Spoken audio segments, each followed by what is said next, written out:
நாம பார்க்க போற கதையின் தலைப்பு வெட்டுக்கிளியும் குட்டி எறும்பும். ஒரு வயல் பகுதியில ஒரு எறும்பு கூட்டம் வாழ்ந்துகிட்டு வந்துச்சு. அந்த எறும்புகள் எல்லாம் எப்பவும் சுறுசுறுப்பா இருக்கும். தினமும் காலையில எந்திரிச்சு உணவுகளை தேடி போகும் அந்த எறும்பு கூட்டம்.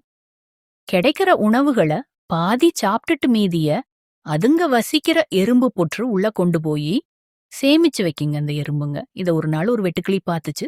அப்போ ஒரு குட்டி எறும்பு ரொம்ப கஷ்டப்பட்டு ஒரு நெல்மணிய தூக்கிக்கிட்டு போறத பாத்துச்சு. ஏன் இவ்ளோ கஷ்டப்பட்டு உழைக்கிறீங்க? நமக்கு தேவையான உணவு தான் இங்க அதிகமா கிடைக்குதேன்னு வெட்டுக்கிளி அந்த குட்டி எறும்புகிட்ட கேட்டுச்சு. அத கேட்ட அந்த குட்டி எறும்பு சேமிச்சு வைக்கிறது தான் நல்ல பழக்கம்னு எங்க தாத்தா எறும்பு சொல்லியிருக்காரு. அதனால நாங்க தினமும் உணவு சேமிச்சு வைக்கிறோம்னு சொல்லுச்சு. என்னதான் இருந்தாலும் தினமும் கிடைக்கிற புதிய உணவு மாதிரி வருமா? இங்க வா வந்து உட்காருன்னு குட்டி எறும்புகிட்ட வெட்டுக்கிளி சொல்லுச்சு. உடனே அந்த குட்டி எறும்பும் அந்த வெட்டுக்கிளி பக்கத்துல போய் உக்காந்துச்சு. இத பார்த்த அந்த தாத்தா எறும்பு, அட குட்டி எறும்பே, இப்படி சோம்பேறித்தனம் படக்கூடாது.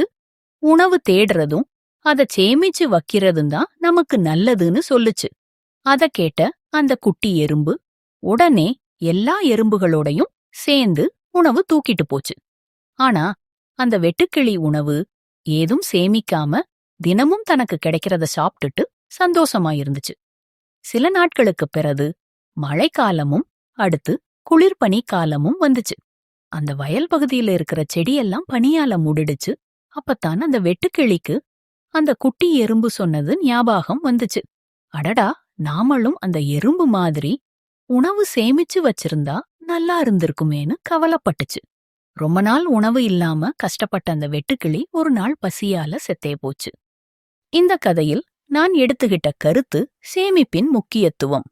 நீங்க இந்த கதையில எடுத்துக்கிட்ட கருத்து என்னன்னு எனக்கு கமெண்ட்ல சொல்லுங்க.